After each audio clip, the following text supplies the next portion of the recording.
A topic that rarely comes up is the popularity of deities. Now, this might seem more like a religious studies question or an iconography question, but actually, in fact, it's an art history question and subject. There's really three topics under popularity of deities, and it's first of all, deities that are still popular. Second is deities that are no longer popular, and third are deities that were never popular. Now, these may sound a little bit strange and a little bit funny, but only really one of them is important to us, and that's deities that are no longer popular. And the reason for this is because we have a lot of art, primarily sculpture, but some murals and some book illuminations, paintings in books, palm leaf manuscripts. Now, we have a lot of art for deities that are no longer practiced or are basically just no longer popular for really the last 500-600 years. Now, when it comes to art history and studying objects, that can make it very difficult when you don't have any current information. Because remember, Himalayan art is primarily dealing with Buddhism, the Bun religion, some Hindu, Shaiva, Vaishnava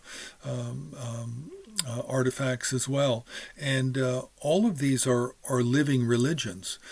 So when we have a lot of art and religious art, and it's no longer popular in terms of it's not practiced today, and therefore we don't have any current information.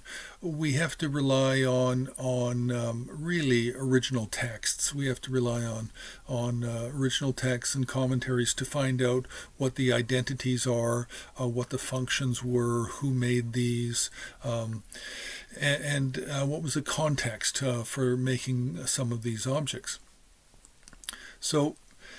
So that's the subject, popularity of deities, and then deities that are no longer popular within that category.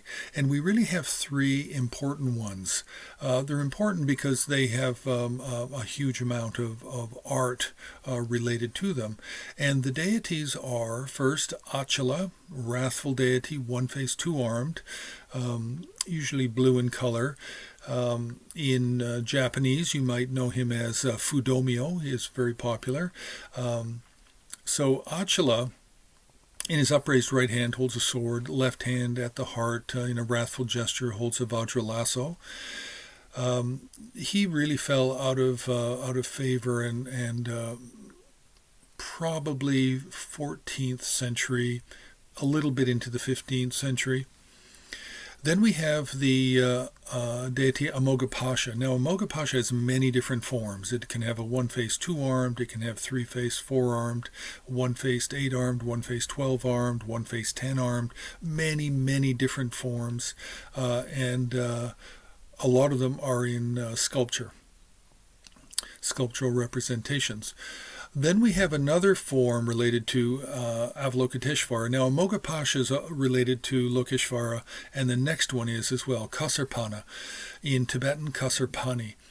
This form is one-faced, two-armed, and it looks almost identical to the green Tara, except Kasarpana is white, one-faced, two arms. The right hand is in a gesture of generosity, extended over the right knee. The left hand is at the heart, holding the stem of a lotus blossom. The right leg is extended, the left is drawn in.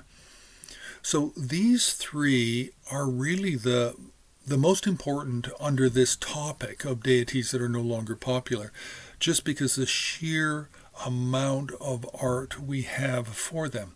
Now, they're not the only figures. We have many, many more figures that have fallen out of popularity as well.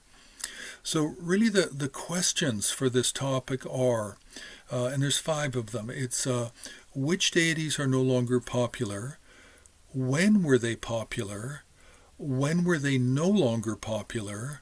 Why were they no longer popular?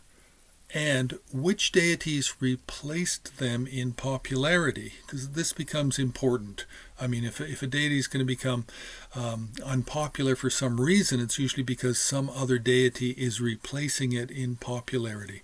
So this is really the topic. It's an art history topic, and it can be important when studying early sculpture and early murals.